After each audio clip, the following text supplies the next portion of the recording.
दुनिया के 30% व्यापार पर मंडराया खतरा। ईरान से प्रेरित इंडोनेशिया का बड़ा दाव। हॉर्मुज के बाद अब मलक्का पर भी टैक्स।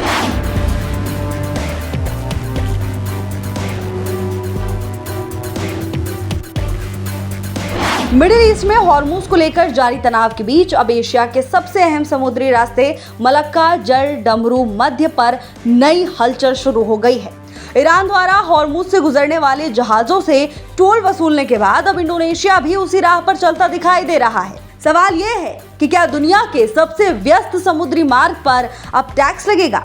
इंडोनेशिया के वित्त मंत्री पुरबयायुधी सादेवा ने मलक्का जल डमरू मध्य से गुजरने वाले जहाजों पर लेवी लगाने का सुझाव देकर वैश्विक व्यापार जगत में खलबली मचा दी है। उनका साफ कहना है कि अगर ईरान हॉर्मुज पर चार्ज वसूल सकता है तो इंडोनेशिया क्यों नहीं। आखिर समुद्री मार्ग का बड़ा हिस्सा इंडोनेशियाई जल क्षेत्र में आता है।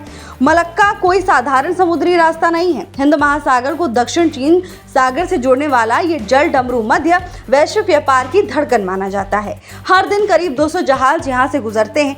दुनिया के लगभग 30% समुद्री व्यापार का रास्ता यहीं से होकर गुजरता है। अगर इंडोनेशिया इस योजना को लागू करता है तो इसका सीधा असर भारत, चीन, जापान समेत बड़ी अर्थव्यवस्थाओं पर पड़ेगा। तेल से लेकर इलेक्ट्रॉनिक्स और रोजमर्रा के सामान तक इस पर प्रभाव डालेंगे। वैश्विक सप्लाई चेन पर भी गंभीर असर पड़ सकता है। हालांकि इंडोनेशिया के इस विचार ने उसके पड़ोसियों को असहज जरूर कर दिया है। सिंगापुर ने साफ शब्दों में इसका विरोध किया है। उनका कहना है कि समुद्री मार्गों पर नेविगेशन की आजादी सबका अधिकार है। वहीं मलेशिया ने भी संकेत दिए हैं कि किसी भी फैसले के लिए सभी संबंधित देशों की सहमति बेहद जरूरी है। उधर थाईलैंड ने इस पूरे घटनाक्रम के बीच अपना अलग ही दांव चल दिया है। वो मलक्का के विकल्प के तौर पर अपने लैंड ब्रिज प्रोजेक्ट को तेजी से आगे बढ़ाने में जुट गया है ताकि भविष्य में व्यापारिक जहाजों को वैकल्पिक रास्ता मिल सके।